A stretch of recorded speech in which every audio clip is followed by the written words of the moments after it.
Welcome to 15-minute campus. Hello dear learners, Assalamu alaikum. Today we are going to talk about right forms of verbs.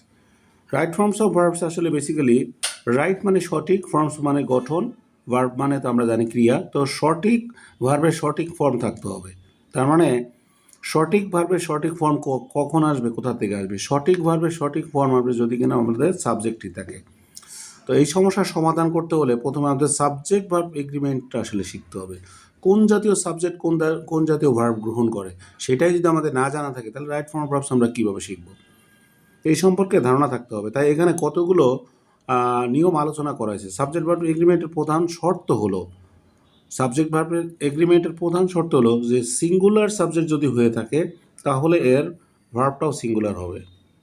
Subject যদি plural হয় তাহলে এর ভার্বটা plural হবে। That means singular subject singular verb, plural subject plural verb. এছাড়া অন্যান্য আরও কিছু বিশেষ নিয়ম রয়েছে যা নিম্নে সহজভাবে উপস্থাপন করা হলো। আমরা একটু দেখে নিই। আমরা রুল নাম্বার 1 দেখি। মেনি মানে অনেক, মেনি এন, আমরা জানি এ অথবা এন মানে একটি বোঝায়। তার মানে কি এটা সহজে বোঝা যায় যে মেনি যদি থাকে, মেনির পরে যদি এন থাকে তার মানে অনেকগুলোর মধ্যে থেকে একটি বোঝাচ্ছে, তার মানে সিঙ্গুলার। এখানে নাউনটা হবে সিঙ্গুলার। তো নাউন যদি সিঙ্গুলার হয় তার মানে সাবজেক্ট এখানে সিঙ্গুলার, তাহলে ভার্বটাও সিঙ্গুলার হবে। এখানে দেওয়া আছে সাবজেক্ট ভার্ব এবং এক্সাম্পল। তার মানে আমরা এই যে বইটা আমরা একটু সুন্দরভাবে এখানে আলোচনা করা আছে যে সাবজেক্টগুলো কি কেমন হলে ভার্বগুলো কেমন হবে। তার মানে এখানে খুব সুন্দরভাবে দেওয়া আছে এবং সাথে খুব এক্সাম্পল দেওয়া আছে। এখানে বাংলা দেওয়া নাই, আসলে সব বাংলা পড়তে গেলে আসলে তখন আর গ্রামার ঠিকভাবে শেখা যাবে না। তাহলে আমরা এক্সাম্পলটা দেখি। মেনি অ্যান অনেস্ট ম্যান, মানে অনেকের মধ্যে একজন সৎ মানুষ ইজ রেসপেক্টেড বাই অল। তার মানে যারা সৎ মানুষ আছে এখানে একজনকে বোঝানো হয়েছে যে অনেকের মধ্যে হয়তো একজন সৎ মানুষ আছে, সে is respected by all. Is কেন হলো? কারণ এখানে an honest man, third person singular number, respected by all এটা হলো প্যাসিভ ভয়েস, যার কারণে এখানে রেসপেক্টেড হলো। পরের এক্সাম্পলটা আমরা যদি দেখি, many a man was present in the meeting. তার মানে অনেকের মধ্যে একজন মাত্র মিটিংয়ে উপস্থিত ছিল। Many a man was present in the meeting, অনেকের মধ্যে একজন উপস্থিত ছিল। তার মানে এখানে কি বোঝা গেল যে মেনি এর পরে এ এন যদি থাকে তাহলে সিঙ্গুলার নাউন বসবে এবং সেই ক্ষেত্রে আমাদের সাবজেক্টটাও হবে সিঙ্গুলার। আমরা পরের একটা এক্সাম্পল দেখি। এ নাম্বার অফ অথবা এ লট অফ। তো আমরা জানি a number of, a lot of, a big number of, a plenty of, এগুলোর পরে প্লুরাল নাউন হয়। তো এই ক্ষেত্রে প্লুরাল নাউন যদি হয় এবং নাউনটা কিন্তু প্লুরাল ফর্ম হবে, যদি প্লুরাল হয় তাহলে সেক্ষেত্রে ভার্বটাও প্লুরাল হবে। যেমন এখানে দেখা যাচ্ছে এ লট অফ বুকস, প্রচুর বই, আর ব্রট ফর হিম, তার জন্য কেনা হয়েছিল, তার জন্য কেনা হয়। এ লট অফ বুকস প্রচুর বই, অনেকগুলি বই, আর বট কিনা হয়, ফর হিম তার জন্য কেনা হয়। তার মানে এখানে কি হলো যে এ লট অফ বুকসটা হলো প্লুরাল সাবজেক্ট, তার কারণে আর প্লুরাল ভার্ব, আর এটা তো প্যাসিভ ভয়েস। হ্যাঁ, ব্রিং বট বাই বট, এখানে বট হলো। আমরা জানি প্যাসিভ ভয়েসে ভার্বের পাস্ট পার্টিসিপল হয়, ফর হিম তার জন্য।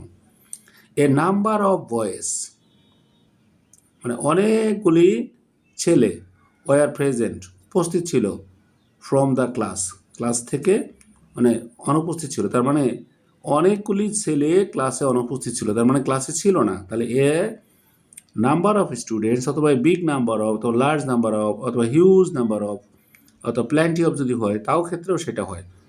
ওয়ার অ্যাবসেন্ট অনুপস্থিত ছিল, ফ্রম ক্লাস থেকে অনুপস্থিত ছিল। তার মানে অনেকগুলো ছেলে ক্লাসে অনুপস্থিত ছিল অথবা তারা ক্লাসে ছিল না।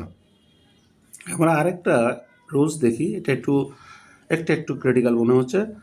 The number of plus plural noun অথবা singular noun.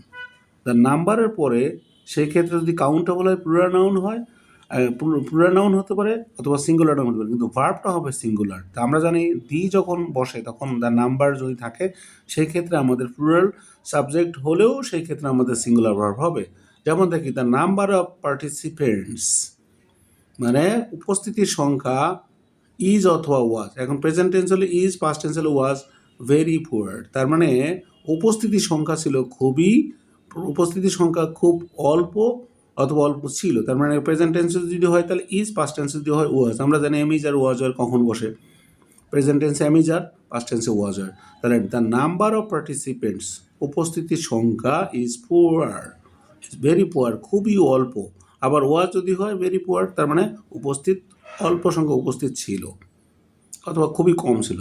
The number of girls in the class, মেয়েদের উপস্থিতির সংখ্যা ক্লাসে ইজ অথবা ওয়াজ 50। তার মানে আমরা কি শিখলাম, দ্য নাম্বার অফের পরে নাউনটা প্লুরাল, কিন্তু আমাদের তার ভার্বটা এখানে সাবজেক্ট নাউন প্লুরাল হলেও সাবজেক্ট কিন্তু সিঙ্গুলার হিসেবে কাউন্ট হয়, যার কারণে এখানে ভার্ব কিন্তু সিঙ্গুলার হলো, যেমন ইজ এবং ওয়াজ।